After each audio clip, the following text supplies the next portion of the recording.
Bueno, bienvenidos a una nueva emisión de Café Bartolino, aquí en Ecoradio, otra forma de hacer radio. Nunca me cansaré de decir que todos nuestros invitados a Café Bartolino son de lujo. Y hoy me siento muy contento, sobre todo porque nos vamos a meter en uno de esos temas que hoy en día tienen mucha importancia para todos y hacer un acercamiento y una reflexión de por qué Colombia está como está. Y hacerlo con un invitado como lo es Fernando Paneso Serna Bartolino 1969, pues es un privilegio. Fernando, bienvenido a Café Bartolino. César, a ti y a Eco Radio, mil y mil gracias por esta oportunidad y esta invitación tan especial en un tema, en un programa tan cercano a los que fueron egresados del Colegio San Bartolomé, La Merced. Eco, Excelente, Fernando. Café Bartolino. Fernando, bueno, toca arrancar por el principio porque pues la idea es recordar un poco cómo llegas tú a San Bartolomé de la Merced. Tú eres de Pereira, haces todo el colegio, toda tu etapa de colegio en San Bartolomé, o cómo es esa historia, cómo es tu aterrizaje a San Bartolomé. A ver, no, yo nací en Pereira, pero a los pocos años de edad, 5 años, mi padre se trasladó a Medellín con mi mamá. Mi abuelo materno eh, es paisa de Raigambre, y nos trasladamos a Medellín. Allí entro al Colegio San Ignacio de los Mm. jesuitas. Estoy en el Colegio San Ignacio de Loyola de Medellín toda la primaria. Mi papá era el gerente de Fruco en la ciudad de Ah. Medellín y ha sido trasladado a la ciudad de Bogotá cuando yo iba a empezar bachillerato. Entonces, obviamente, pues viniendo de San Ignacio, que es el colegio de los jesuitas en la ciudad de Medellín, obviamente nos inscriben o nos matriculan en San Bartolomé la Merced, y allí, pues los tres hermanos hombres empezamos a estudiar en San Bartolomé. Los tres somos egresados del colegio. Yo soy bachiller del 69. Fui muy feliz en el colegio, muy feliz, grandes amigos que hoy conservamos. Cuando celebramos los 50 años de egresados, hicimos un grupo de más de 35 personas en Armenia durante 3 días, 4 días en Armenia, cosa no fácil, pero fue una fiesta magnífica. Obviamente yo sí quedé con la nostalgia de Antioquia, y terminando mi bachillerato inmediatamente me regresé ya solo a Medellín a estudiar en la Universidad Nacional, en la Pero famosa. Fernando, pausa y pregunta. ¿Ustedes son tres hermanos? ¿Tú eres el mayor o qué posición ocupas tú en Sí, el yo soy el grupo? mayor, después sigue un hermano, después la única hermana y después el hermano menor. Ah, qué Y, maravilla. Bueno, y ya los otros tres sí se quedan en Bogotá el resto de su vida, pues o su vida académica y su vida laboral al comienzo, pero yo sí me regreso para Medellín a estudiar a la Escuela de Minas, ingeniería. Mi abuelo materno era ingeniero de la Escuela de Minas y eso era en la casa como un símbolo de ser ingeniero de allá, y me fui a estudiar a Medellín y me quedé ya en Medellín, y ya hice una carrera personal, profesional, y entré al sector público y fui gobernador de Antioquia, que es algo muy extraño. El único gobernador de Antioquia no nacido en eh, el departamento. pero Fernando, vamos despacio porque hay muchos temas. ¿Cómo es ese recibimiento en Bogotá? ¿Cómo es llegar a San Bartolomé? Empecemos por el clima, ¿no? Bogotá en esa época tenía un clima bastante frío. ¿Cómo es esa acogida que te dan aquí en el colegio? ¿El rector en No, ese año era quién? ¿Te acuerdas? era el padre Quintana, Ujú. era el padre Quintana, y no, fue un proceso muy agradable, muy simpático. Yo era bastante inquieto. Y por decir, como decían en ese tiempo, necio. Y en San Ignacio, pues, Ujú.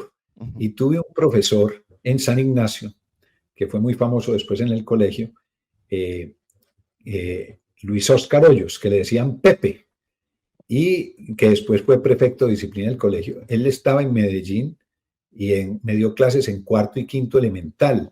No, y lo molesté como un...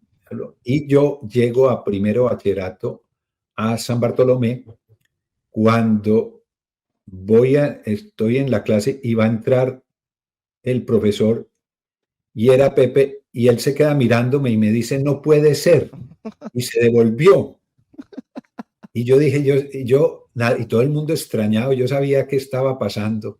Y vuelve y entra y dice, no puede ser. Yo venirme de Medellín escapándome de usted y me lo encuentro aquí. Ya eso me marcó en el colegio de por vida. Claro. ¿Cómo El sería? saludo, el saludo fue de que el profesor de San Ignacio me siguió a San Bartolomé y me marcó de como bastante necio, pero fue una época maravillosa. ¿Cómo Yo era sería muy esta aburrido, joyita? organizaba los partidos de fútbol, los retiros espirituales. No, fue una época maravillosa, maravillosa. En esa época, Fernando, de colegio, ¿en qué soñabas? Es decir, ¿qué soñabas hacer? ¿Qué querías hacer? ¿Cuáles eran tus sueños? No, yo siempre quise ser ingeniero, o sea, a mí desde pequeño las matemáticas me encantaban y siempre quise ser ingeniero.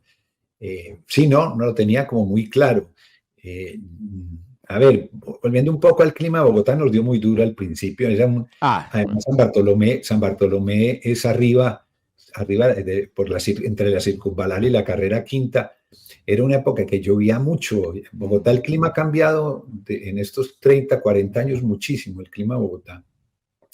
Se usaba siempre gabardina y estas botas, no me acuerdo el nombre que se le ponía, los zapatones, Ujú. eran de caucho para los zapatos no se No se dañaran dañaran.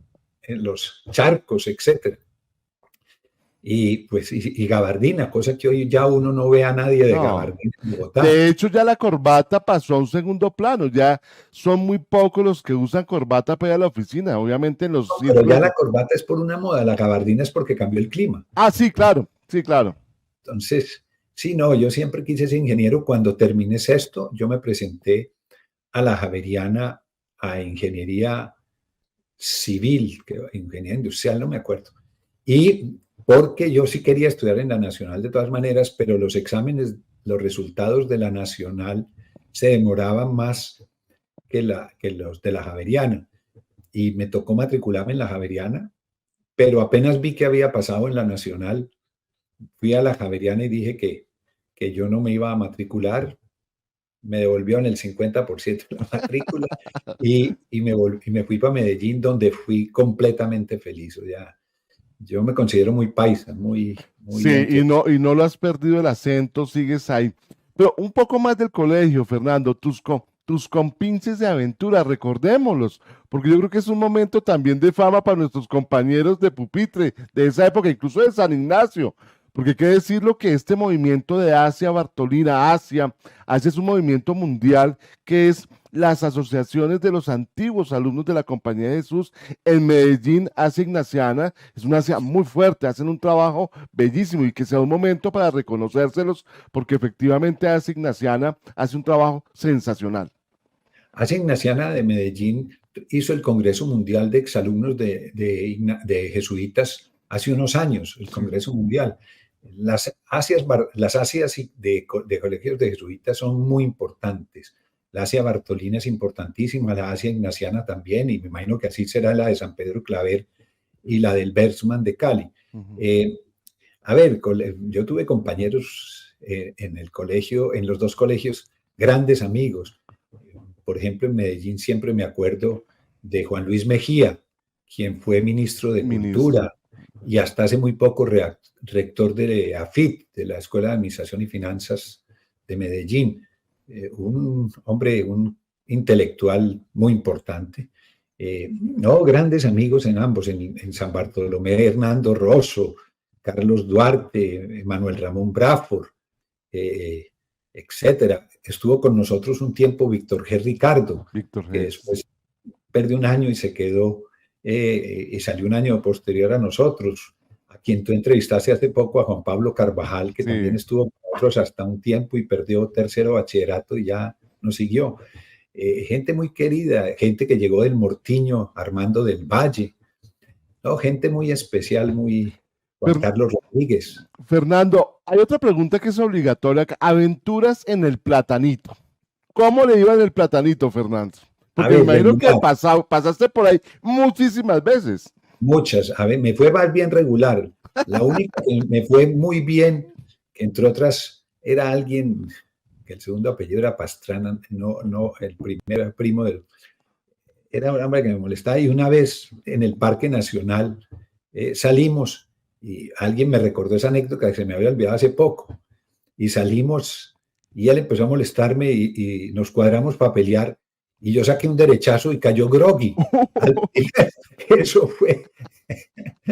A mí no me iba muy bien, pero en esa sí. ¿Te pegaste donde era? Excelente. Era muy enfermo por el fútbol, eso sí jugaba fútbol todo el día. Y era lo que era seminterno. En el colegio había el internado, casi todos costeños, que vivían en el último piso. Allá vivían los internos, eran casi todos de la costa atlántica que habían llegado. Y los seminternos era que almorzábamos en el colegio. O sea, llegábamos tempranísimo por la mañana y nos íbamos ya a las bien tarde empezando la noche. Era lo que se llamaban los seminternos. Yo siempre fui seminterno hasta que eso estuvo. Después eso el colegio acabó el internado y el seminternado. Era una época muy agradable, esa época de San Bartolomé. Había en el centro del patio principal un patio de arena que era un redondel donde se hacían novilladas. Las fiestas del colegio siempre tenían corridas de toros, pues novillos, donde pues era un espectáculo.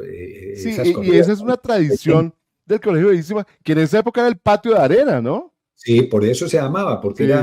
Era el redondel lleno de arena, que entre otras eso era un problema, era para solo una semana o 2 días o 3 días al año, y el resto era esa arena llenando de sucio el colegio, porque era arena por todas partes, claro. Hasta que el colegio decidió tapar ese patio de arena y hoy es creo que una cancha de básquetbol. Es una cancha de básquetbol, sí señor. Y Fernando, toca hacer pausa porque ya tenemos muchos saludos de las personas que están conectadas en nuestra transmisión. Estamos transmitiendo en www.ecoradio.com. Un saludo para todos los que están ahí conectados. Estamos en Facebook de Ecoradio y en el canal de YouTube de Ecoradio. Voy a leer comentarios. Judy Cascales, saludos mi querido Fernando desde Chula Vista, California.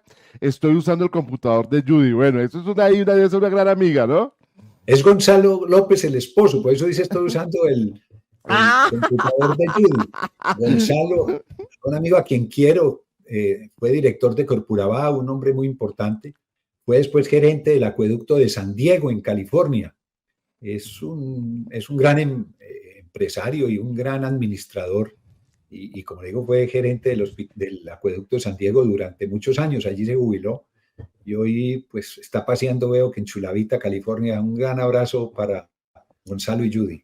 Me están escribiendo por el chat de Corradio. Los que me escriben por el chat de Corradio, colóquenme ahí el nombre para poderlos saludar. Me dice fantástica entrevista, un abrazo a Fernando. Luis Arturo López Enciso nos dice César y el flaco Paneso, el paisa de defensa central de mi selección menor 1973. Luis Arturo nos dice también, nos vimos recientemente tomando un café en Omaniza. Nos dice el fondo. Exactamente. El fondo de Estambul, primer embajador de Colombia en Turquía, el embajador infartado en Ecuador. Bueno, doctor Jiménez Guatavita, también nos dice Víctor G. 1972. La verdad es que se emociona uno, Fernando, en este programa viendo. Hoy quiero hacer una cuña, Fernando, con tu permiso. Claro. Porque como tú eres un paisa de raca mandaca, pues porque eso sí, pues, eres un paisa total. Mi hermano Luis Miguel, que es Bartolino 1980, está apoyando a unos emprendedores en Anserma Caldas y hoy el café en Café Bartolino es de Anserma Caldas, que es el pueblo donde mis papás nacieron, donde mis abuelos. Tú estás donde, en Pittsburgh, ¿no? En Estados Unidos. Sí, yo estoy en Pittsburgh. Anserma Caldas, te contaba antes del programa que nosotros vivíamos en Medellín y tenemos una finca ahí en la Virginia.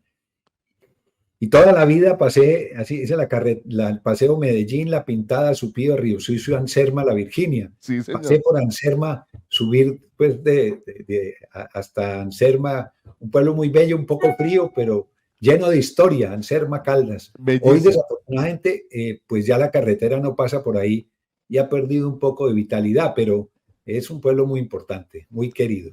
Bueno, Fernando, nos dicen para acá por el chat de Corrado, nos dice, un abrazo Fernando, tienes que hablar sobre el fútbol en la cancha de San Bartolo. Empezó Millonarios, lindos recuerdos. Juan Carlos Rodríguez Alvira. Juan Carlos nos escribe a través del chat de Corradio. ¿Qué decir de Millonarios y de esa época, Fernando? Juan Carlos, a quien quiero mucho, médico ortopedista especializado en niños, un hombre maravilloso, un caballero. Juan Carlos, a ver, el fútbol, hoy siempre jugamos fútbol. Esa cancha de San Bartolomé tiene tradición. Allí empezó los primeros partidos famosos de Bogotá se hacían en esa cancha. Antes de que casi que estuviera el colegio. Era una cancha ese terreno pertenecía a los jesuitas y allí se fue armando una serie de campeonatos que terminaron un poco con la gestación del equipo Millonarios. Entre otras, allá iba a jugar gente de cierto nivel y por eso los pusieron Millonarios. El origen un poco del nombre es ese. Y allí estaba Briceño Pardo, que era hermano, Manuel Briceño Pardo, que fue uno de los fundadores del equipo de fútbol, que era hermano de dos jesuitas, Briceño Pardo, entre otras, en la entrevista que le hiciste a Juan Pablo Carvajal, el nombre de Briceño Pardo lo equivocaron, el músico era Juan José Briceño Pardo, que tocaba acordeón y era quien dirigía los coros del colegio. Ok. Entonces, el colegio siempre tuvo un gran equipo de fútbol, una tradición muy fuerte en fútbol. Llevó de entrenador al Cobo Zuluaga, estuvo de entrenador del colegio.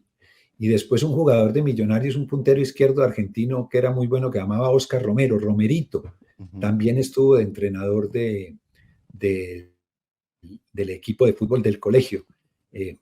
Los clásicos contra todos los demás colegios de Bogotá eran espectaculares, eran llenos, emociones. El colegio yo no sé, hoy era de una tradición futbolera muy grande, muy grande. Sigue siendo, Fernando. Bueno, el Mono Gallón también está escuchándonos a través de la transmisión en Facebook. Nos dice saludos a Fernando. Que tocabas tú la campana en esa época. ¿Tú eras el campanero? Un año, solo un año, fui, como estímulo a ver si me mejoraba. Debo confesar algo. Yo siempre quise tocar la campana y cuando voy al colegio la toco. Yo la muevo y la toco. Ahí me desahogo, Fernando. Tuve nomás un año ese honor, pero no me acuerdo. Creo que un año me porté mejor que los anteriores, que era tan necio, y me dejaron tocar la campana. Era algo muy interesante. Es una época muy linda ese colegio, es una época, bueno, es un colegio de tradición. A ver, el San Bartolomé figura dentro de los colegios con los que se funda la República, pues el país, llamemos más que la República, el país. Los jesuitas llegan y fundan el Colegio San Bartolomé en la Plaza Mayor de Bogotá. Sí. Colegio que es, cuando los expulsan, le quitan el colegio. Y al regresar a Colombia, ellos, el gobierno les entrega llamemos un poco como incomodato, el colegio mayor, el de toda la esquina de la Plaza Bolívar, y los jesuitas deciden montar un colegio ellos mismos, que es el nuevo colegio en 1940, San Bartolomé la Merced. Entonces hay dos San Bartolomé, el San Bartolomé Mayor, como se llama, y la Merced. Llamemos el colegio mayor es oficial, fue parte de las condiciones que puso el gobierno para devolverles el colegio a los jesuitas, era que ese colegio era oficial y el otro es un colegio entonces público y este es un colegio privado. Es la diferencia entre los dos colegios, pero el nivel académico de ambos es excelente. Es fantástico y de San Bartolomé Mayor pues han salido bartolinos también muy destacados. Bueno, Fernando, el tema de hoy es un tema que es complejo, es largo, va a ser profundo y yo quiero empatar esta época del colegio con tu época de universidad, porque ahí me contaste una historia que me pareció fantástica, que hiciste radio. Cuéntanos esa historia de la radio. A ver, un poco, cuando yo estaba en la universidad, siempre he sido muy inquieto en todo, y me hice muy amigo de Gabriel Zapata. Gabriel Zapata fue un gran gerente de empresas, pero terminó en el sector público, terminó de senador de la República y fue el ponente de muchas reformas económicas, tributarias. Ujú. En el Congreso había un hombre que era el gran gurú de las finanzas, que era Víctor Renán Barco. Sí, señor. Pero al morir Víctor Renán, pues quedó un espacio y lo ocupó Gabriel Zapata. No de manera tan sonora, llamemos, como Víctor Renán, pero de un trabajo igual de exigente. Y el papá de Gabriel Zapata era uno de los periodistas en ese tiempo más prestigiosos de Antioquia, que se llamaba Miguel Zapata Restrepo, que tenía un radioperiódico que se llamaba Clarín, que es un poco como los comienzos después de 6 AM, 9 AM. Ese programa era al mediodía y lo oía todo el mundo. Y tenía una área que se llamaba la canción del día, donde con una canción le daba duro a alguien. Era el programa y el tema. Y ellos tenían pues su empresa dentro de las oficinas de Caracol en Medellín. Y yo empecé a ir a visitar a Gabriel allá, porque él le manejaba la parte financiera al papá. Y ahí empecé a hacerme amigo de los periodistas de Caracol, sobre todo en deportes. En especial de dos personas, Luis Fernando Múnera, que después fue actor. Ujú. Luis Fernando Múnera. El paisita, ¿no? El paisita de oro. No, ese es otro. No, Es otro. Luis Fernando Múnera, después fue actor y actuó en varias películas y en varias telenovelas. Ah, el Y actor que falleció hace un par de años, ya sé quién es. Luis Fernando Que tiene una voz Weimar hermosa. Muñoz. Y Weimar Muñoz Sí, Ceballos. Weimar, sí. Y yo empecé un día, ellos tenían un programa que hablan los aficionados los sábados por la tarde, entonces yo fui a empezar a hablar allá, hasta que un día me dijeron, oiga, usted lo hace bien, pues vaya, venga, nos acompaña aquí en la nómina de Caracol en hacer los programas de deportes. Y ahí estuve 4 años hablando en Caracol, y ponía voz de falsete, la voz de Antioquia, potencia y tradición paisa. Y ahí estuve, pero el día que me gradué, pensé, bueno, yo estudié en la Facultad de Minas, todo esto tan duro, y esto, ¿qué hago? Y fui y le dije a Weimar, que era el jefe de deportes de Caracol Radio Medellín, y le dije, renuncio. Me dijo, no, quédese, ve a Hernán Peláez. Y le dije exactamente por eso. Hernán, que es un gran periodista, era un gran ingeniero, y un día dejó la carrera y se dedicó a la radio. Y dije, mire, yo hice un esfuerzo muy grande para tener mi título de la universidad. Y aunque admiro a Hernán y hoy soy buen amigo de Hernán, a su hijo Jorge Hernán Peláez trabajó conmigo en EPM Bogotá. Somos buenos amigos y lo admiro. Pero yo no quería dejar lo que había hecho y dejé la radio deportiva después de 4 años con mucha nostalgia. Soy amigo de todo, de Paché, de Iván Mejía, de Javier Hernández Bonet, porque son compañeros de esa época. Qué Con ellos maravilla. en radio en Medellín. Fue muy interesante, fue muy bonita época. Bueno, Fernando, vamos a lo que vinimos, porque es que contigo hay muchas historias. El tema es por qué Colombia está así, pero como el tema anoche hubo fútbol y se presentó, entonces vamos a empatar fútbol con el mundo actual de Colombia. ¿Cómo te pareció el partido de ayer, Colombia-Chile, un 3-1? Muy interesante el No, partido, para que arranquemos a hablar de por qué Colombia está así, arranquemos con fútbol. ¿Cuál es no, tu yo creo que visión? fue muy importante ese triunfo de Colombia anoche, muy importante. Era fundamental. Si Colombia tiene un mal resultado ayer, chao la Sí, posibilidad de ir al Mundial. Con esto se abren otra vez las alternativas, los 2 empates afuera, que dejaron, a veces siempre uno quiere más, dejaron cierto sinsabor, porque el de Bolivia se iba ganando, sí. etc. Pero se sacaron 2 puntos afuera, que es que eso es muy importante, es que hay que mirarlo así. Y ya de local se toman rumbo. Es que las partidos de perder frente a Uruguay y Ecuador fueron una vergüenza, sobre todo el partido de Ecuador Sí. en Quito fue desastroso. Yo creo que es el peor partido que ha tenido Colombia en los últimos 40 años, no sé. Y eso bajó la moral, pero hoy creo que hay un cambio, hay esperanzas, ya hay posibilidades y se tomó un camino sobre, yo creo, y también algo, nadie es indispensable. Y Nadie es indispensable. De ahí está acuerdo. el mensaje de que no podemos basarnos en una o dos figuras para cambiar todo un esquema de fútbol, de equipo. Y ese es el mensaje. Aquí, con estos jugadores, sin las dos o tres grandes estrellas, fuimos capaces de ganar y de sacar en estos 3 partidos 5 puntos, 2 de visitante y 3 de local. Vamos para adelante. O sea, estamos enfocados. Yo soy optimista y creo que vamos a ir al Mundial. Fernando, muchas veces nos decimos, es que siempre nos falta 5 centavitos para el peso. Y a veces yo pienso que eso que se ve en el fútbol se refleja de alguna manera en nuestra realidad nacional, para que empatemos el tema. En estos momentos, Fernando, o sea, los que lo conocen saben que ha ocupado puestos muy importantes, pero voy a hacer rápidamente una síntesis de todo ese recorrido. Gobernador de Antioquia, embajador en Ecuador, embajador en Turquía, presidente de la empresa de telecomunicaciones de Bogotá, de teléfonos de Bogotá, estuvo con Comeva como gerente, estuvo con las empresas públicas de Medellín como presidente acá en Bogotá. Mejor dicho, Fernando tiene todo un recorrido y creo que pues, la opinión de Fernando nos va a ilustrar hoy y tratar de entender por qué estamos así, pero también cuáles serían las posibles soluciones, ¿no? ¿Qué debemos hacer los ciudadanos para lograr un mejor país y cuál sería nuestro aporte como bartolinos, como alumnos de la Compañía de Jesús, pues que de todas maneras somos unos privilegiados de haber recibido esta formación? Entonces, arranquemos por ahí, Fernando. ¿Cómo ves el panorama nacional? A ver, 2 cosas. La primera, lo que tú dices, somos unos privilegiados y eso hay que darle gracias a Dios y a la vida.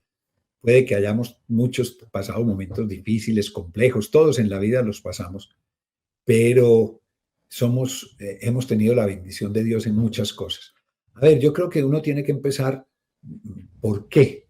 A ver, yo soy muy duro y muy crudo en este diagnóstico, pero también es un mensaje optimista que a pesar de todo esto, el país sigue luchando y sosteniendo. Colombia está montada en 2 ejes para mí muy complejos. La primera es un país marcado de la violencia desde el comienzo de su nacionalidad. Y el 2, una élite bogotana centralista que ha manejado el país sin dejar oportunidades. Y eso es una de las causas, son las 2 de las principales causas del problema por qué estamos hoy. Empecemos un poco de historia. Vámonos desde el comienzo de la República. El 20 de julio de 1810 se da pues el famoso grito de independencia con el famoso florero Llorente, que no vale la pena entrar pues en el detalle histórico. Y se genera una junta local y se da pues el grito de independencia. Y estamos desde ese momento ya, a ver, ¿quiénes dan ese grito de independencia? Son los hijos de los españoles, que ya desde ese momento crean una casta. O sea, entonces, desde ahí parte. Si ves una casta que son los hijos de los españoles, los criollos que se llamaban, que no son los nativos.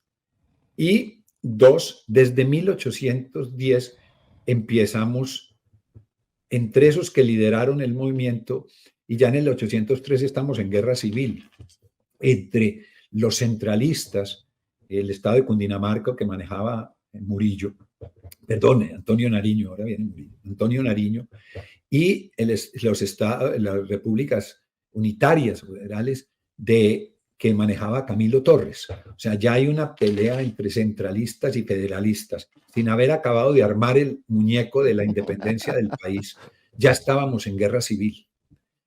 Ese periodo algunos lo llaman la patria boba, porque pues aunque estaba la élite intelectual que habían tomado todos estos principios de la Revolución Francesa, de los derechos del hombre, y que los traduce Nariño y aprovechan la invasión de Napoleón Bonaparte de España, cuando dijo que lo dejaran cruzar para llegar a Portugal y se quedó y puso a su hermano José Pepe Botellas a manejar España y sacó al rey.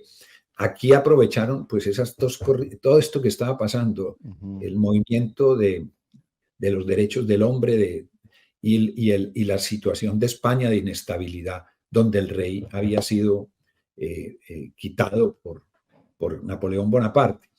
Y ese periodo de 1810 a 1816, cuando llega Murillo en lo que reconquista española, cuando ya se vuelve al poder el rey de España, Fernando VII, o sea, no habíamos arrancado y ya estábamos en violencia.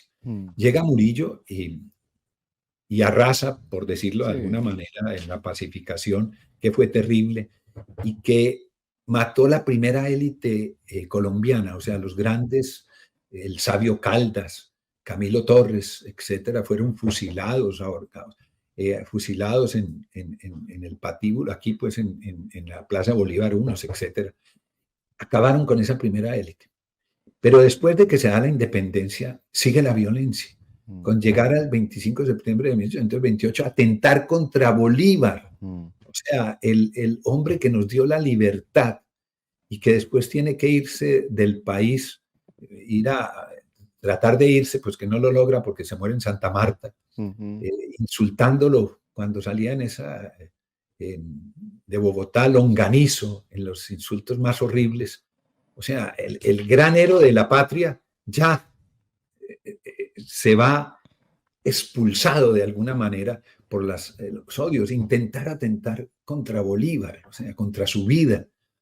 Entonces, y de ahí en adelante es una serie de luchas y de guerras intestinas entre cambios de constituciones permanentes, entre esta élite luchando por el poder, hasta llegar y crean la Constitución del 63, después de la del 86, centralista, federalista, y un país pues con gente valiosa luchando, pero esta élite no permitía, hasta llegar a la guerra, a una guerra de los 100 días.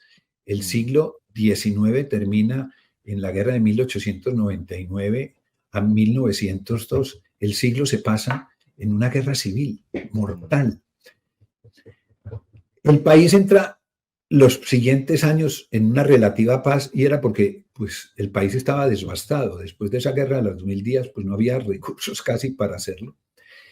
Pero en 1825 en adelante empiezan otros ciclos de violencia, etcétera, hasta que llegamos al año 48, donde la violencia se dispara con el asesinato de Gaitán. Esto genera lo que Orlando Falsborda llamó la violencia en Colombia con B grande. Esa violencia en Colombia durante esos años del 48 al 50 y pico. Hubo más de 300.000 muertos. La población colombiana eran 11 millones de habitantes y casi el 25% de esa población fue desplazada.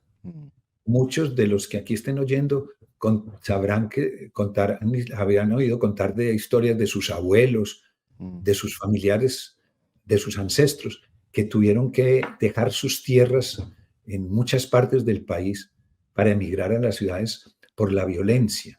Mira, Fernando, que mi mamá y mi papá nos contaban que en Anserma ellos se escondían en sus casas a liberales o a conservadores porque los iban a matar por ser de un partido o del otro.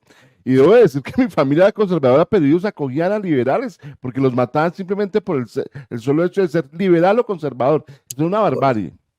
Entonces, una barbarie esto, que entre otras, pues termina con el golpe militar de Gustavo Rojas Pinilla en 1953, de junio, y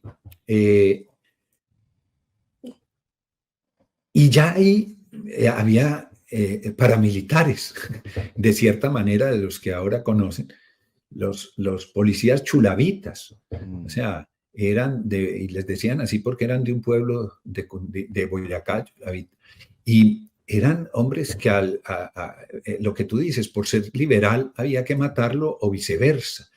Entonces esto es una violencia que está muy bien descrita en muchas partes, en la violencia de Falsborda o en una novela que ha sido ganado muchos premios como Cóndores no entierran todos los días, de Gustavo Álvarez Gardiazabal, los famosos pájaros, el tema en Tuluá de este cóndor,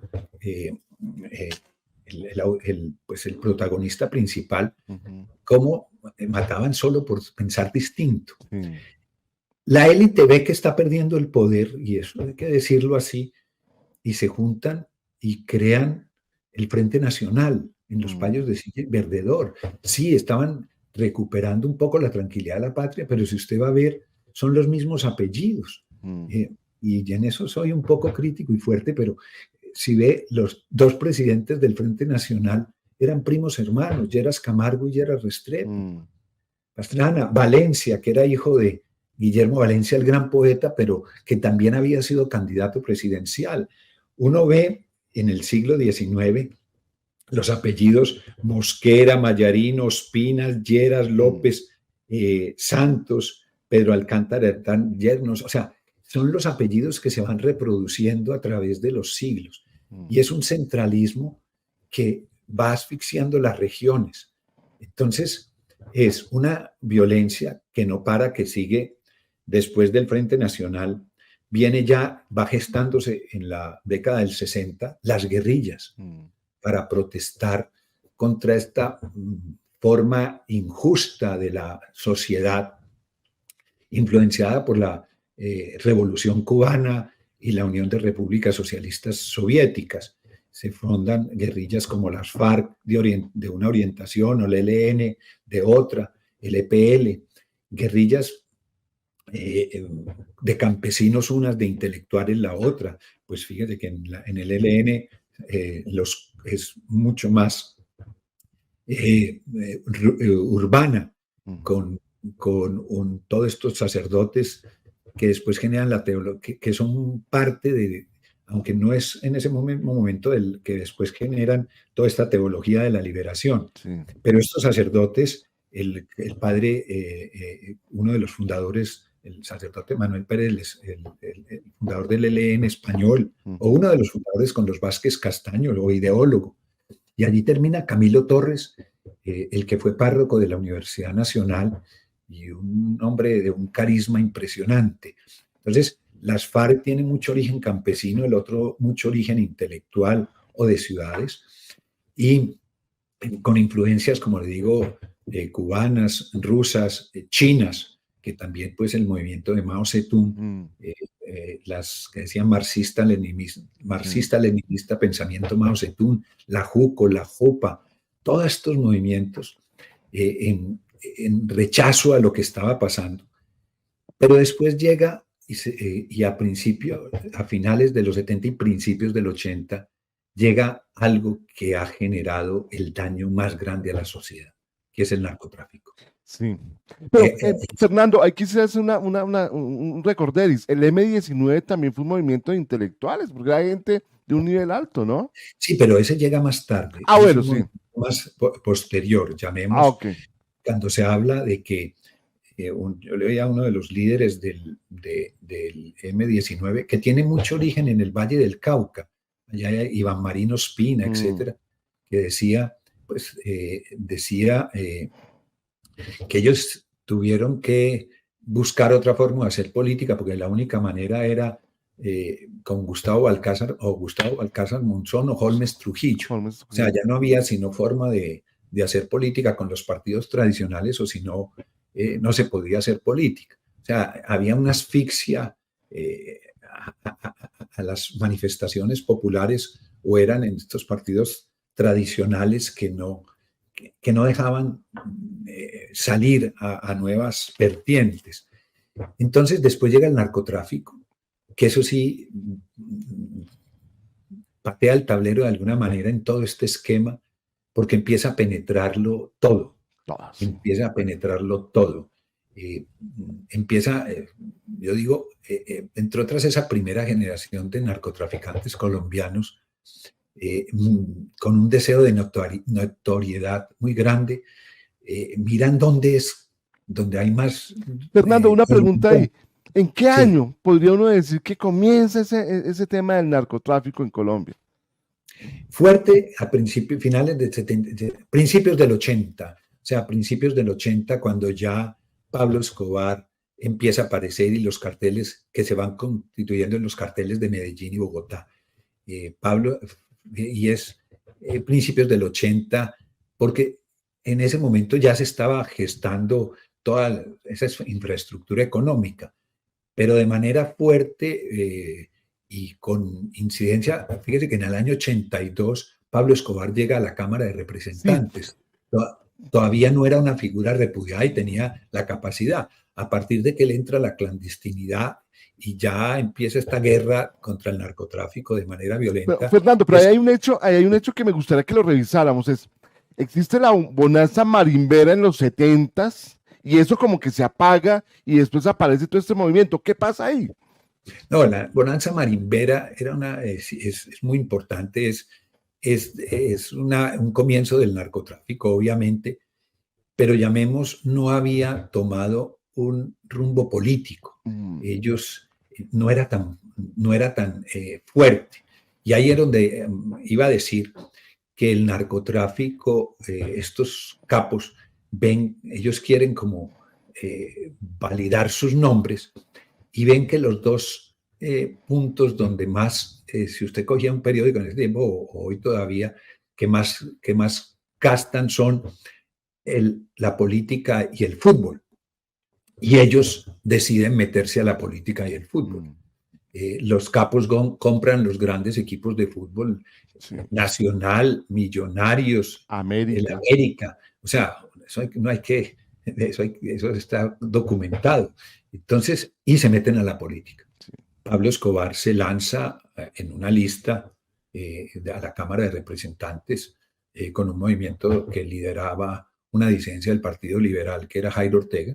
Se meten ahí, él sale y asiste, y hay fotos pues, de él en Sí. el Congreso de la República, y se meten a la política a financiar políticos para tomarse el poder y pues y tener capacidad en la toma de decisiones del Estado. Y en el fútbol, pues para ganarse la popularidad de la gente. O sea, para mí cometieron un grave error en ese sentido, porque se hicieron más visibles. Y eso generó también una reacción de gente muy buena en Colombia. O sea, el país no se cayó por lo valientes de muchas personas, de Galán y de muchos que se le Y enfrentaron. Fernando, precisamente, ahí hay un tema que, ¿cómo es ser gobernador de Antioquia en ese momento tan complicado? O sea, ¿qué nos Mira, puedes contar de eso? fue muy complicado. A mí me tocó el quiebre de la época tranquila, entre comillas, a violenta. Te voy a dar un dato. Yo entré a la gobernación con 2 guardaespaldas y terminé con 14 Qué barbaridad. carros blindados, etc. A mí me tocó el comienzo de este paramilitarismo que empieza a matar líderes, a asesinar líderes sociales.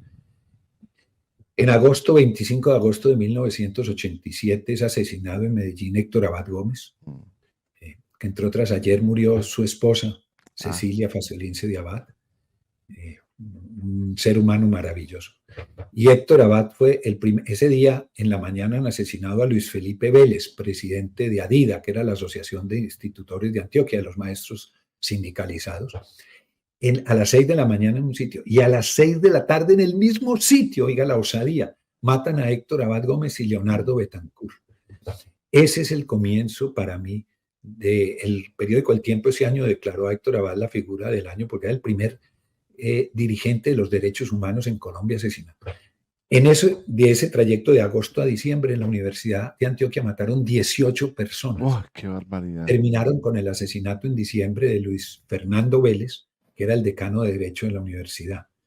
Era, mira, un mapa complejísimo porque eran profesores, estudiantes, celadores, o sea, Mm, interpretar qué estaba pasando en esto hasta que yo tomé la decisión muy triste de cerrar la universidad yo soy muy liberal en mi pensamiento y en mis actuaciones.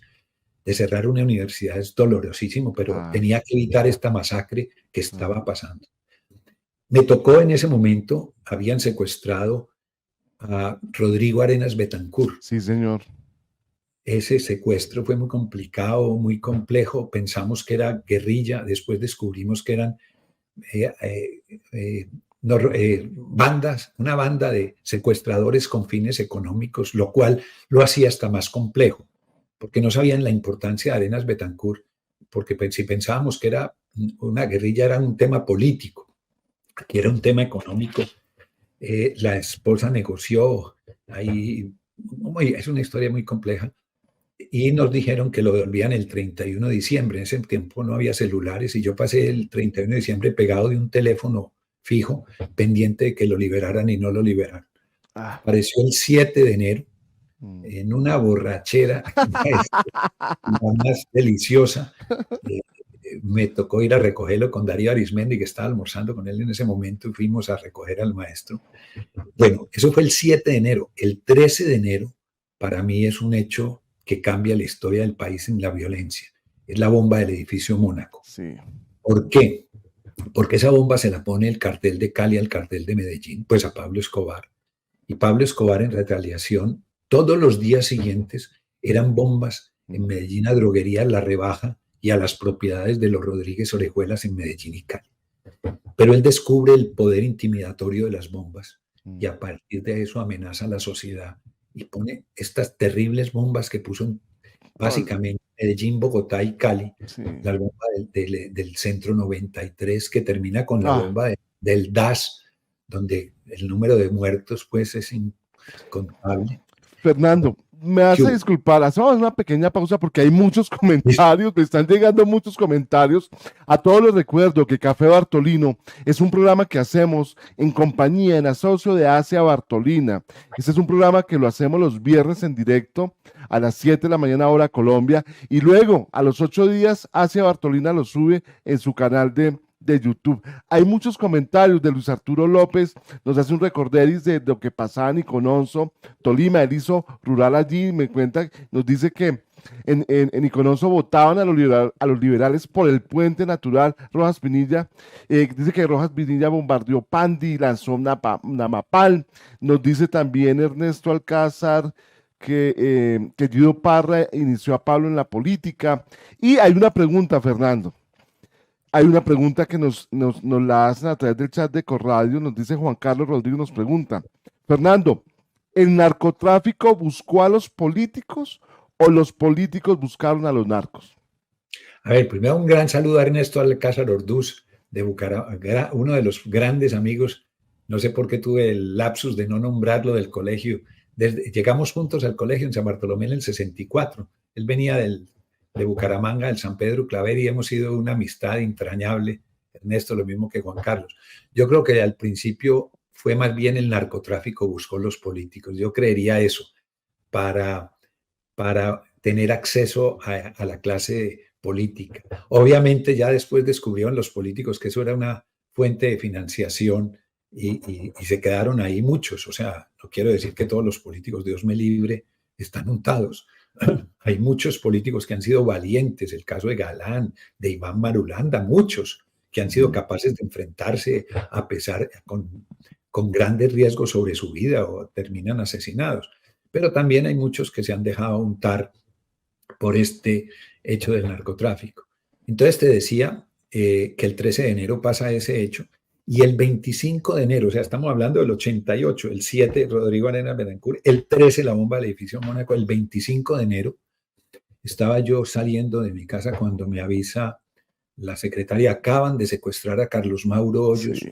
procurador general de la Nación. Armamos todo un operativo para localizarlo, sobre todo cerrar la salida al Magdalena Medio, porque estábamos convencidos que era Pablo Escobar y que lo podía bajar al Magdalena Medio, a esa zona de Doradal, donde pues ya encontrarlo sería mucho más difícil. Y en esa búsqueda nos encontramos a Andrés Pastrana el mismo día. Me toca coordinar el rescate, eso es muy largo. Entre otras, pues yo lo llevo a Bogotá, el presidente Barco me dice, coordine todo esto y tráigalo. Yo lo llevo a Bogotá en el avión presidencial y cuando me voy, me devuelvo en el avión presidencial porque había que seguir el tema de Carlos Mauro. El piloto de la aeronave presidencial me llama y me dice, gobernador, acaban de entrar entregar a Carlos Mauro muerto, asesinado. Después cogimos una grabación.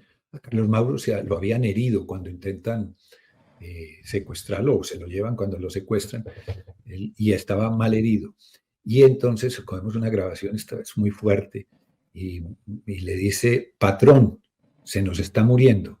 Y dijo, rematen ese hijo de puta. No. Uy, es una época de violencia dura que me toca el tema de la guerrilla, de las tomas de los pueblos, las primeras matanzas colectivas, la de Punta de Coquitos, donde mataron 25 obreros, trabajadores del banano en Urabá. Esa Es época de Urabá es muy fuerte, ¿no, Fernando? una época compleja, ¿no? Aquí nos podíamos quedar. Todo el Gonzalo día. López, que me está oyendo, conoce muy bien, él fue director de Corpurabá y conoce como la palma de su mano esa región y sabe lo duro que fue esa época. Entonces, a ver, yo creo este narcotráfico hizo un daño y así ha seguido, o sea, como le digo, este tema de la violencia que no para. Este es uno de los países más violentos del mundo, desafortunadamente. A ver, quiero hacer un paréntesis. Yo soy optimista en el sentido de que este país, todo lo que ha pasado, y ha sido capaz de continuar progresando y creciendo. En los últimos 40 años, solo ha habido 2 años de que no hubo crecimiento económico, cuando la crisis financiera del 2009 y el año pasado por la pandemia. Claro. Pero de resto, todos los años el país crece poco a poco, ha mejorado, etc. ¿Qué tal que no tuviéramos estas? No, sería una maravilla. La violencia mira, es el país con más violencia. Lo que aquí se da, yo he vivido en muchas partes, he vivido en Ecuador, en Turquía, en Estados Unidos, etcétera. Y desafortunadamente sí somos un país violento. Yo creo que ese es el gran cambio que hay, apoyar la paz, de buscar caminos de reconciliación, porque es un estigma muy fuerte. Lo que uno ve aquí no lo ve en otras partes de los países occidentales. Y desafortunadamente hay cosas que sí preocupan un poco, que este narcotráfico nos metió algo que siempre en la historia de la humanidad y en todas partes ha habido, pero hoy en Colombia se ha desatado la corrupción. Esto generó, ¿por qué? El narcotráfico, además del daño de violencia que ha generado un daño moral muy fuerte. Daño moral. Ese tema del dinero fácil, con una sociedad. Pero yo diría ahí, Fernando, de pronto me parece a mí, no es dinero fácil, sino dinero rápido y en grandes cantidades. Sí. Es un Eso, tema más que fácil, el título siempre es un chiste, ¿no? Fácil, que lo maten, etcétera. El dinero rápido sí. sin sacrificio. Pero es que con un país tan inequitativo, eso facilita. Eso facilita porque la gente que no tiene nada se arriesga a conseguir un dinero rápido. Entonces, ese es el grave daño moral. Fernando, te voy a hacer una pregunta. Sí. Con todo el cariño, yo sé que esa pregunta es muy complicada de contestar. Sí. Pero tú has tenido la oportunidad de ser embajador en Turquía, en Ecuador, vivir en Estados Unidos. El consumo de drogas en el mundo es una realidad. Hay un mercado. Que yo digo, pagan por un gramo de coca en Europa una cantidad de dinero y ellos no se dan cuenta que están consumiendo un producto, primero, que no pasa por ningún control de calidad. Lo primero. Y segundo, es un producto que lleva mucha sangre de por medio. ¿Por qué? ¿Cuál es la razón por la cual? O sea, yo sé que la pregunta puede ser ingenua, porque la respuesta es obvia, pero quiero saber tu respuesta. Con el tema del alcohol en los Estados Unidos sucedía lo mismo. Es decir, ese contrabando, Al Capone, todo ese cuento, y lo legalizan. A ver, ¿a quién, digamos, por qué no hay una voluntad mundial de legalizar esto? ¿Qué es lo que pasa, Fernández? Mira, a ver, tú me diste la respuesta. Primero, yo estoy convencido que la guerra contra las drogas ha sido un fracaso total. Sí. Total, llevamos 50 años en esto desde que Nixon declaró como enemigo de los Estados Unidos el narcotráfico y la guerra contra la droga y financió millones de dólares en la guerra, en el narcotráfico. No ha pasado nada antes, se ha incrementado la producción, el consumo. Comparto contigo, la única manera es legalizarlo, volver la droga un problema de salud pública y no de seguridad. Es un problema como el alcohol. Tú me has dado la respuesta. El alcohol, las mafias que se generaron alrededor del alcohol en los Estados Unidos fueron gigantescas. Al Capone y Dillinger, todos estos mafiosos de los Estados Unidos eran basados en el contrabando de alcohol o en la ilegalidad del alcohol. y se volvió un problema de salud pública. El alcohólico es un enfermo. Es un enfermo. Se trata como un enfermo. Así debe ser el drogadicto. Y eso generaría que estas diferencias entre un gramo de coca en Colombia y un gramo de coca en las calles de Nueva York o de París, pues eso permite esa diferencia corromper a todo el mundo, a policías, a jueces, a autoridades de aduana, etc. Si ese margen de ganancia se disminuye, pues se acabaría mucho del tráfico. El consumo, pues se podría limitar de alguna manera. Lo prohibido llama la atención. Muchísimo. Mira, que en las calles, pues yo fui cónsul general de Colombia en Nueva York, cuando las calles de Nueva York las manejaban un poco los capos colombianos. Los capos colombianos hoy han perdido importancia. Hoy el narcotráfico lo manejan los carteles mexicanos. O sea, ha perdido importancia no en volumen o eso, sino en el poder.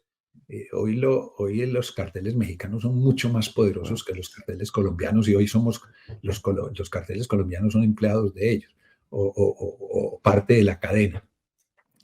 Entonces, si esas ganancias se limitan, o sea, la gente, iba a lo de Nueva York, la gente no va a dejar de consumir en Estados Unidos porque piense que en Colombia han matado 50 campesinos por culpa del narcotráfico. Ese sentido moral no lo tienen, ni es lo que han vendido ni nada. Habría que hacer una estrategia como que es tan bella que ha hecho la sensibilización contra los animales. Hoy hay un amor hacia los animales infinito, el cuidado y la protección. Pero si usted se acuerda, y usted y yo teníamos rifles de copa para matar pajaritos. Sí, señor. Hoy, Dios me libre, un hijo mío hubiera visto eso, me mata. Total. Entonces hubo un cambio de mentalidad inmenso y los niños cuidan los pájaros, los conejitos, los gatos, los perros. O sea, hubo un cambio de mentalidad. Si uno pudiera enseñar de que a través de la coca, hacer una campaña, usted está fomentando el asesinato, etcétera, sería una buena estrategia también de motivar, pero como eso no se ha hecho, entonces, pero ya para terminar la historia, me preocupa, yo creo que el país va a salir adelante, pero tenemos que combatir muy fuerte esto que está de la violencia y de estas élites, aquí hay que hacer un cambio. Y Fernando, ya para terminar, dale. las élites nacionales se volvieron regionales. Eso no pasaba hace 25, 30 años. Hoy, por ejemplo, voy a dar solo un ejemplo, pero hay muchos. El caso de los Aguilar en Santander es una vergüenza. Una vergüenza. El papá fue gobernador, el hijo Richard fue gobernador y ahora el otro es gobernador. Y de esos tres, dos ya están en la cárcel. Increíble. O sea, se tomaron el poder unas familias en los departamentos y en las regiones. O sea, la élite nacional de los mismos apellidos manejan la cosa nacional, pero las regiones, cosa que no pasa antes, y eso sí hay que votarlo. ¿Cómo? Con una democracia madura. Yo creo que hay que motivar a la gente para que en las próximas elecciones elijamos gente distinta, etcétera. Y este tema regional merece fondo. O sea, lo de los Aguilar en Santander es un caso de análisis, cómo una familia se tomó el poder para robar. Pues ya, y yo no lo estoy diciendo, lo están diciendo los jueces de la República. Claro. 3 de 2 están en la cárcel. Fernando, pero es que ahí hay un tema, es que con Fernando, o sea, realmente yo sé, y todos los comentarios que me están llegando por las redes son valiosísimos. Ramiro Izaza nos dice, saludos Fernando, muy interesante todas tus experiencias y comentarios. Luis Arturo nos dice, buena entrevista César, testimonio real, vivencias difíciles, podría ser el título de su libro y lo distribuimos, Ecoradio. Es que estamos hablando del narcotráfico antes de irnos al plano político, porque es que estás planteando el tema político, un tema interesantísimo, es cómo se traslada ese poder centralista de unas familias acá en Bogotá y el mismo fenómeno se va a las regiones. Pero estuve el miércoles, Fernando, en un lanzamiento de un producto que la verdad me tiene emocionado y me llena de esperanza. Vanito. Fernando, este producto es el resultado de un esfuerzo de muchos entes, pero sobre todo de campesinos en el Caquetá, que les tocaba cultivar coca por todas las dificultades que se tienen y tomaron la decisión de hacer un reemplazo de sus cultivos y están trabajando en el tema del banano. Y mira esta belleza de producto. Y hago la publicidad. Y por ejemplo, es de Azogbazán. Ellos lo cultivan y lo procesan en San José del Fragua, Caquetá. Que yo, primera vez en mi vida que yo escuchaba de esta población, la verdad, en mi ignorancia. Pero lo bello de esto, Fernando, es que es un producto terminado, liofilizado. Es decir, no solo es el banano crudo, sino ya un producto terminado, que es un esfuerzo de una cantidad de organizaciones que están apoyándolos y hay esperanza, Fernando. O sea que aquí los colombianos tenemos que decir, bueno, así como fuimos capaces en el fútbol, acá también hay esperanza. Y hago la publicidad completa de Banito. Yo a todos les estoy pidiendo, cuando vayan a un local, pidan Banito y ojalá en el mundo para que conozcan esta marca. Este es un producto que genera paz y esto genera esperanza. Quería hacer la cuña, Fernando, porque creo que es un reconocimiento y sobre todo el tema que estamos hablando, porque es cómo hacemos para pasar de la coca a otros productos. El consumo hay, yo creo que el consumidor, el que está consumiendo coca debería preguntarse, oye, ¿esto cómo lo fabrican? Y hay documentales, Fernando, de cómo se fabrica la coca. Eso no tiene ningún control. Vamos ahora sí al plano político. No, antes, primero de Dale. saludar a Ramiro Izaza, gran amigo de toda la vida, pues, Ramiro, cara, un hombre maravilloso. Y no, mira, lo que tú dices, o sea, esperanza hay. Yo creo que el país puede salir adelante, pero hay que mandar un mensaje, porque lo que pasó en mayo y junio en Colombia es muy complejo, Muy muy difícil. complejo. Es una juventud, a ver, Esperanza, no puede ser que los cargos públicos sigan siendo para los mismos. O sea, hay nombramientos que, que enervan, que dan rabia, porque no se lo merecen. Ya creo que la meritocracia hay que hacerla Sí, y señor. hay que conseguirla y hay que lucharla. Yo soy optimista. Mira, esto que acabas de mostrar de Banito es muy importante. Hay esfuerzos y hay gente que está haciendo patria y como le digo, esa es la que ha sostenido el país. O sea, Sí. otro país sin la gente tan berraca que es la de Colombia, con todo lo que ha pasado, se hubiera derrumbado, se hubiera derrumbado. No, es que tenemos casos cercanos que a la primera cosa del país se vino abajo. ¿No? Vecinos, ¿no? Nombres, pero se lo supone. Se vinieron abajo. Este país ha sido capaz de sostenerse y continuar y vamos a seguir. Yo soy optimista a pesar de estas dificultades, porque tenemos temple y berraquera. Fernando, dentro de muchas entrevistas que te han hecho, hay una que contaste una anécdota dolorosa y cruel, que es la de este negocio en Estambul o en estas ciudades de Turquía, que se encontró un negocio en un centro comercial que se llama El Patrón. Cuéntanos un poco esa historia. ¿Eso No, fue en mira, yo Estambul o en...? hace 2 años, sí, en el 2019, fui invitado. Yo hice muy buenos amigos, entre otras, pues ahí detrás está la Mezquita Azul no, perdón, Hagia Sofía, es Hagia Sofía, uno de los sitios más bellos del mundo. Esa historia que sí que es linda, la de Hagia Sofía. Hoy mezquita otra vez, ha sido basílica, mezquita, museo, mezquita. Yo fui el primer embajador de Colombia en Turquía y es uno de los regalos que me ha dado la vida. Yo les recomiendo a quien no haya ido a Turquía, vaya, es un país mágico, lleno de historia. La historia del mundo pasó por allí. Allí pasaron todos. Andrés Magno, Julio César, todo, allí pasaron todos. Eh, entre otras, la historia de la Iglesia Católica nace allá. Ujú, Los famosos concilios son todos en Turquía. Los primeros ujú, concilios ecuménicos, los concilios bizantinos, las discusiones bizantinas, sí. con el primer concilio que fue en Nicea. Y hace 2 años me invitó a la Universidad de Ankara, que es la universidad más grande, es como la Universidad Nacional de aquí. La Universidad Ankara es la capital de Turquía. Mucha gente piensa que es Estambul, que es Sí. una de las ciudades más bellas del mundo. A mí con Praga y San Petersburgo son las 3 ciudades que uno no puede dejar de conocer antes de morirse. Y me invitó a la Universidad de Ankara a escribir un libro sobre las relaciones de Colombia-Turquía. Entonces yo viajé y cuando voy entrando a un centro comercial al lado del Hotel Sheraton, en todo el centro de Ankara, cuando en el centro comercial veo un almacén que se llama Narcos, y entro yo y en el sitio principal una foto de Pablo Escobar. Y yo dije, ¿qué es esto? Pues resulta que hacía pocos habían pasado la telenovela Narcos y había dejado una sensación de que Pablo Escobar era casi un Robin Hood. O sea, y ahí me hice una reflexión, yo mandé una carta de protesta inmediatamente, yo ya no era el embajador, la mandé al rector de la universidad, etcétera. Pero me puse a hacer una especulación. Mientras los turcos exportan telenovelas como el Sultán, Las Mil y Una Noches, El IF.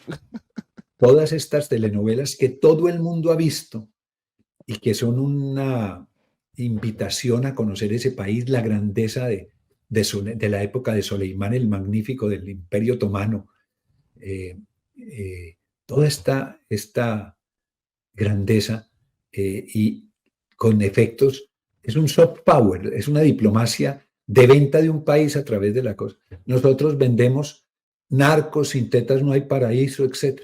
Entonces nosotros mismos nos estamos enterrando el cuchillo ante la imagen internacional por un afán de lucro. O sea, sacrificamos el nombre del país por ganar dinero. ¿Por qué no volvemos otra vez a las telenovelas como Café, Como café, Betty la Fea? Betty la Fea. Que, le cuento un cuento de Café que me pareció muy bello. El embajador de Cuba en Turquía, que me hice muy amigo, estábamos hablando de telenovelas, algo, y me dijo, mire, Café, hay una anécdota de Café, nosotros los diplomáticos en Cuba, que nos impresiona. Café, todo el mundo en La Habana la veía y era como a las 6 de la tarde, o así. Y una vez estábamos, el equipo diplomático con Fidel Castro, y él, las reuniones con él eran larguísimas, a las 3, 4, 5, y a las 5:30 todo el mundo empezó a mirar el reloj. Cuando dice Fidel Castro, están pendientes todos de la telenovela, acabemos la reunión y mañana nos vemos. Y el Castro estaba también, sabía que Café, o sea, eso es lo que debíamos exportar y no lo que estamos exportando como narcos. Y Fernando, y permíteme que ahí hay otra anécdota. Qué pena el padre de Donaldo no lo va a comparar con Castro, pero en las juntas de Asia, en esa época yo era miembro de la junta, era el secretario, en fin, y, y, y lo mismo. El martes que había junta decía, bueno, esto es rapidito porque nos vamos a ver café. Y eso era un hecho histórico. Fernando, antes de continuar, el tiempo se nos ha pasado volando y yo sé que hay muchos temas para conversar, pero quiero leer los comentarios que nos hacen también a través de la transmisión de Facebook. Bueno, ya comenté el del mono Gallón. Silvia Vanegas nos dice, bueno, Silvia, al fin llegó la transmisión por Facebook, llegó por fin. No, estábamos desde el comienzo. Andrés Panoso nos manda una señal de chévere. Carlos Alberto Herrera, y aprovecho, ya que nombraste los concilios vaticanos, porque Carlos Alberto trabajó contigo, él es Bartolino 84, 85, si no me falla la memoria, 83, me dice, pregúntele a Fernando por qué siempre anda con una camándula. ¿Cuál es la historia? Mira, más que camándula es, a ver, yo cuando estaba joven, hace mucho tiempo ya, dañaba los clips, porque soy muy nervioso y dañaba los clips, los dañaba. Y una vez un amigo judío sacó una cosa como esta y me dijo, tómela, juegue con esto. Tal. Y eso me encantó, estamos hablando de hace 30 años, y yo descubrí que todas las culturas del Mediterráneo la tienen.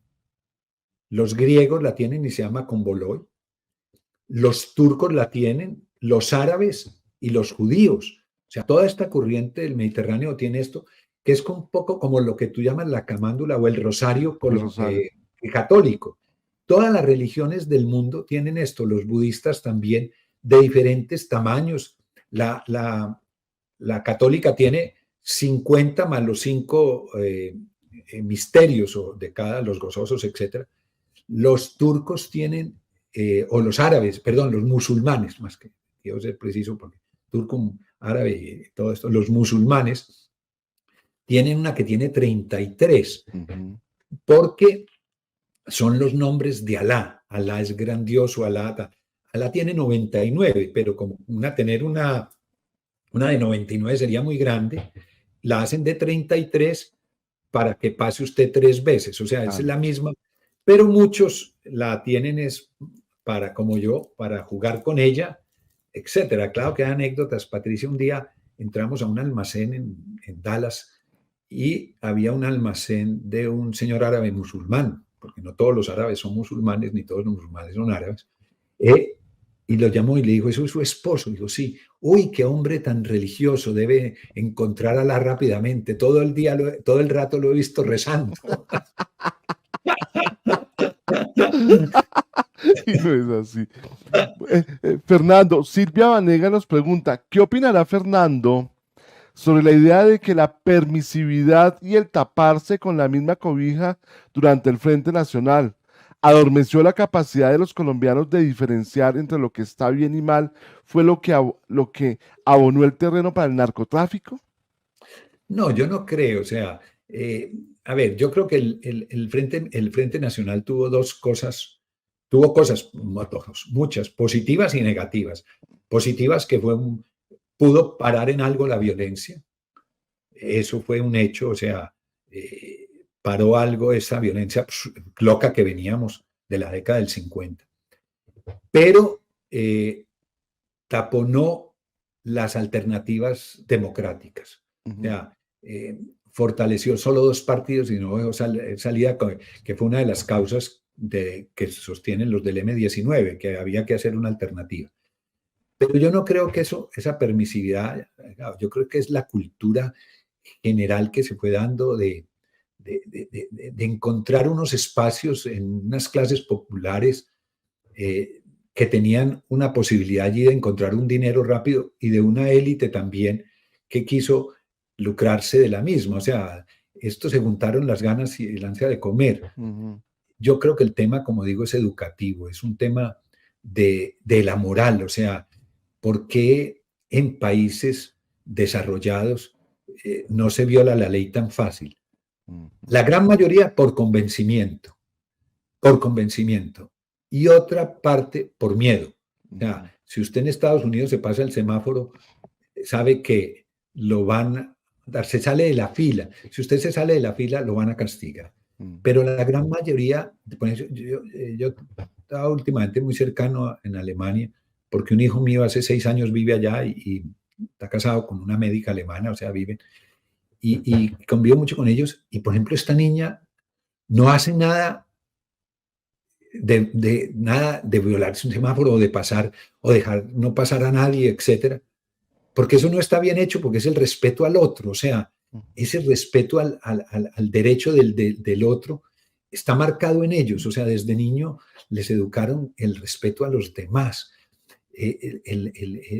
La comunidad funciona si todos nos respetamos. En este momento estoy en Pittsburgh, en una zona cercana a Pittsburgh, Oakmont, y aquí no hay semáforos. Todas son las 4 pares, y donde el primero que llega pasa, pero el otro espera a que vayan pasando. Y no hay un choque, ni hay un tacón. Es el respeto al derecho del otro.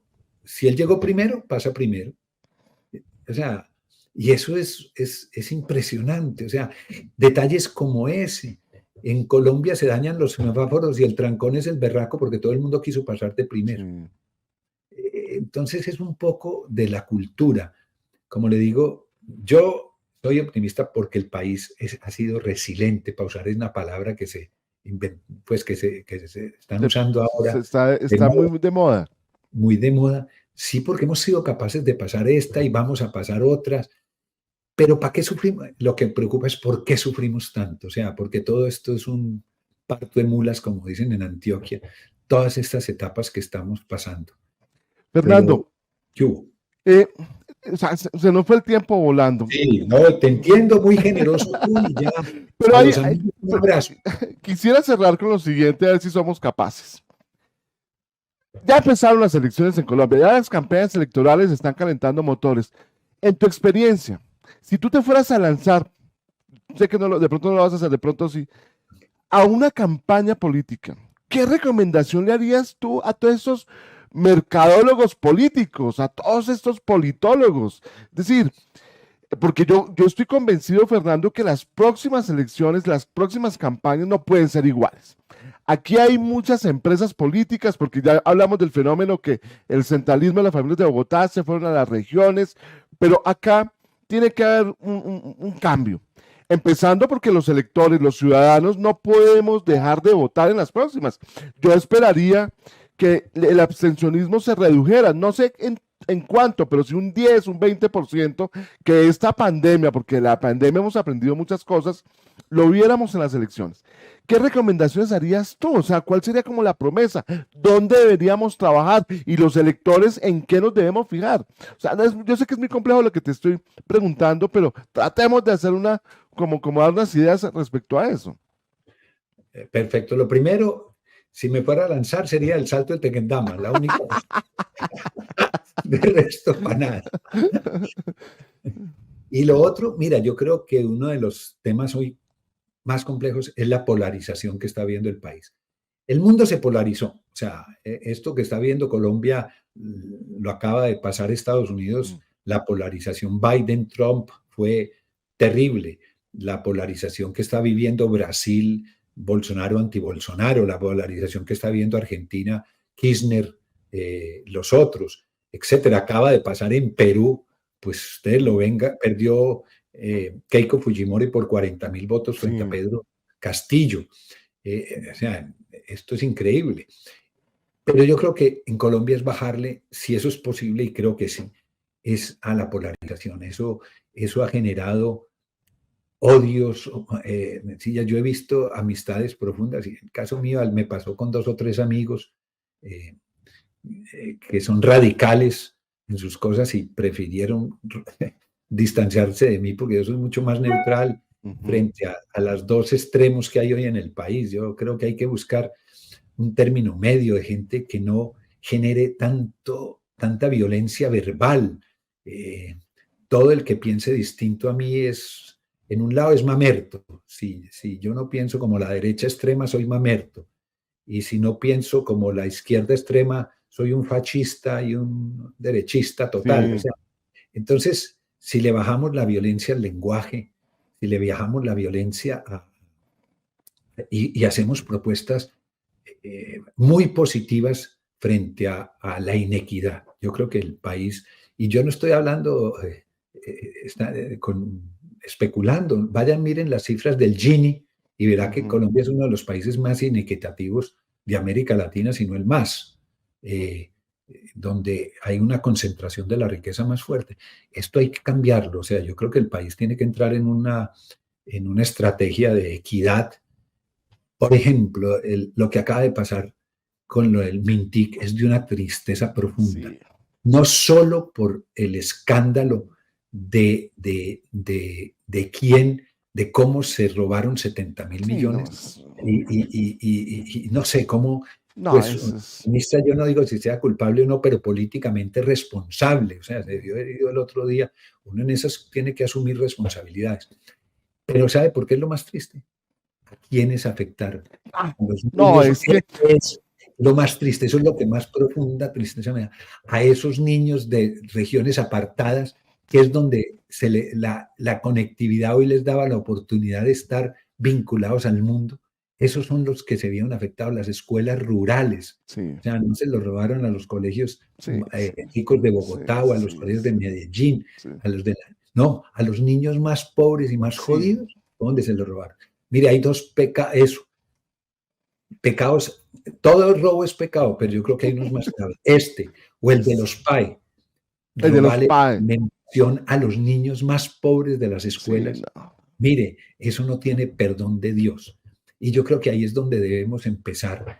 Y yo creo que el trabajo que hizo Paola Herrera, la periodista, hay que apoyarlo. O sea, deben señalar todos estos casos de corrupción donde más se afecten a los más necesitados. Sí. Y programas como ese, apoyar ese tipo de programas. Sí, yo Panito. creo que las vías terciarias, quien presente programas, cuáles son los programas de buscar de ayudar la comercialización del campesino, de sus productos agrícolas, para que los intermediarios no se queden con la mayor utilidad del trabajo del pobre campesino. Ahí hay mucho tema, yo creo que... No, Fernando, es que yo creo que nos va a tocar hacer... La violencia verbal de la polarización, no macartizar, como usando el término americano de MacArthur, no macartizar a quien piense distinto. De acuerdo. Fernando, el tiempo es escaso contigo. Yo sé que ya Guillermo Benítez, que es el que organiza los desayunos con temas especiales, ya me imagino que te va a llamar para